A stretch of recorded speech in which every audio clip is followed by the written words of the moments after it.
di Jamuri. Saya beberapa hari yang lalu dakwah ke Pontianak. Nah, sampai di Pontianak selesai pengajian, saya diajak untuk bertemu dengan seorang syarifah, salah satu anak cucu Nabi Muhammad SAW, marganya Al-Haddad, namanya Anisah.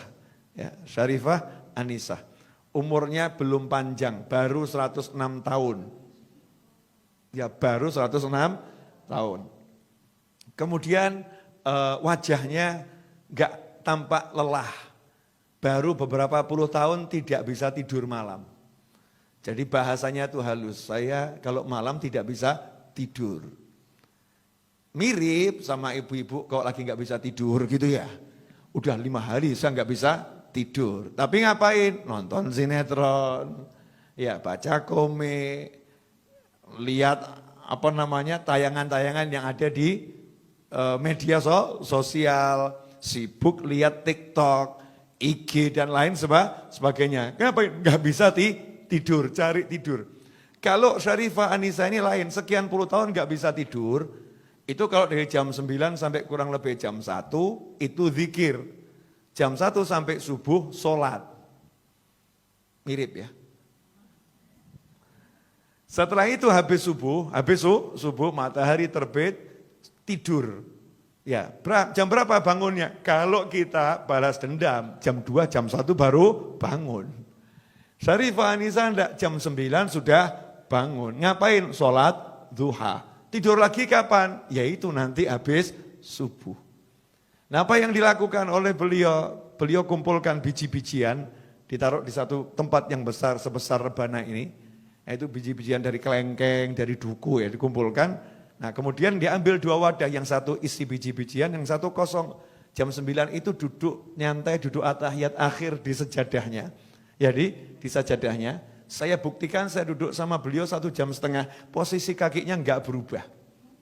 Sementara kita yang muda-muda sudah ganti-ganti. Ya, sudah ganti-ganti. Ini beliaunya masih atahiyat akhir santai gitu ya.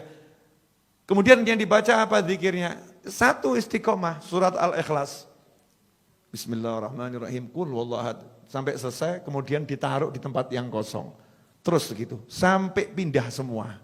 Ya, sampai pindah semua. Besoknya gantian, yang sini dipindah ke sini. Sehingga beliau enggak pakai tasbih. Ya, enggak pakai tasbih untuk yang zikir malam itu, enggak pakai tasbih. Karena tasbihnya kalau mau dibuat seberapa panjang itu. Praktisnya ditaruh tempat, ya tempatnya itu yang jadi tasbih, muter, jadi pindah tempat. Nah, ini namanya tempat berjalan ya, tasbih tempat. Ditanya sama anak-anaknya, yang anaknya jumlahnya 5, cucunya kurang lebih 20-30, cicitnya baru 50. Baru sedikit. Jadi kalau kumpul nggak usah ngundang-ngundang orang, sudah penuh. Ya, kalau diundang makan semua cucu cicitnya ikut, selesai itu. Rame. Nah, ini Syarifah Anisah ini ditanya kenapa kok seperti itu. Kata beliau, nanti kalau saya ketentuan Allah datang, saya meninggal dunia, maka saya pengen setelah dikubur nanti biji-bijian ini ditaburkan di atas makam saya biar jadi saksi yang nolong saya.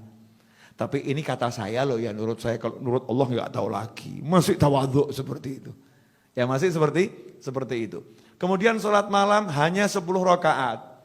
Sesuai dengan jumlah anaknya 5. 2 rakaat untuk 1 anak. Selesai 2 rakaat, dia doakan anaknya yang 1, ya, beserta cucu dan cicitnya. Disebutkan namanya satu persatu. Selesai, baru 2 rakaat lagi ganti untuk anak berikutnya dan cucu dari anak itu dan cicit dari anak tersebut. Terus begitu sampai 10 anak, selesainya adzan subuh. Dan ini udah puluhan tahun. Hasilnya seluruh anak cucunya nurut dan soleh-solihah. Saya lihat sendiri, semuanya ahli ilmu, suka sama ilmu, suka sama orang soleh. Kenapa? Tiap malam dizikiri, disolati. Sayangnya ini enggak ditiru ibu-ibu, enggak ada yang nyolatin suaminya. Bukan di sholat jenazah, bukan loh ya. Enggak sholat malam dizikirin, enggak. Anak-anaknya enggak dizikirin. Sibuk marahin anak, sibuk marahin suami. Nah, ini metode yang saya dapat dari Syarifah Anisah. Semoga Allah panjangkan umurnya dalam segala kebaikan.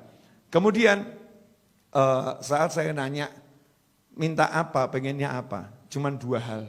Saya minta sama Allah dua hal. Nanti kalau ketentuan Allah datang, ya saya minta husnul khotimah.